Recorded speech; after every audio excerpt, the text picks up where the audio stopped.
ஐயா வைகுண்டர் இந்த கலியுகத்திலே வாழுகின்ற மக்காக அருளி தந்ததுதான் அகிலத்திரட்டு அம்மானை. அற்புதமாக இந்த அகிலத்திரட்டு அம்மானையை அடியெடுத்துக் கொடுத்த வரலாறை ஐயா அழகாக நமக்கு சொல்லுகிறார். ஆண்டான ஆண்டு 1016 கண்டானை கண்டேன் கார்த்திகை மாதன்.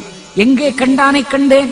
துவாபராயுகத்திலே இந்த உலகத்தில் இந்த பாரத போர் வராமல் தடுக்க வேண்டுமென்றால் அது உன்னால் மட்டுமே முடியும் என்று அவனை உணர்ந்து தன்னுடைய அன்பால் கட்டி இந்த உலகம் முழுக்க இருக்கிறவன் நீதான் என்று அன்று உணர்ந்து கண்டானே அந்த சகாதேவன். அந்த சகாதேவன் தான் இந்த யுகத்திலே அரிகோபாலனாக பிறப்படுத்தி இருக்கிறார்.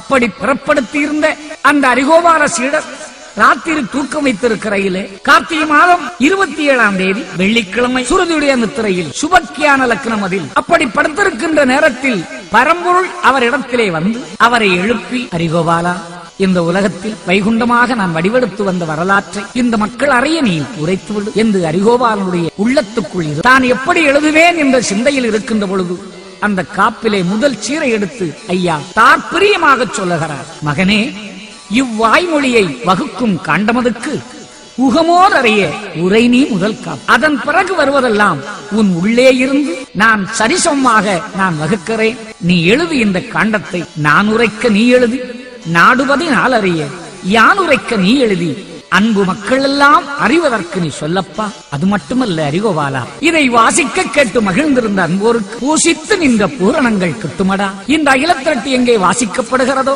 அதை மகிழ்ந்திருந்து கேட்ட மக்களுக்கு அவர்கள் வேண்டி நின்ற வரங்கள் அத்தனையும் கிட்டும். அப்பன் பரம்பொருள் சொன்னதை இந்த ஏட்டு மூலமாக நமக்கு விளக்குகிறார். நான் உரைக்க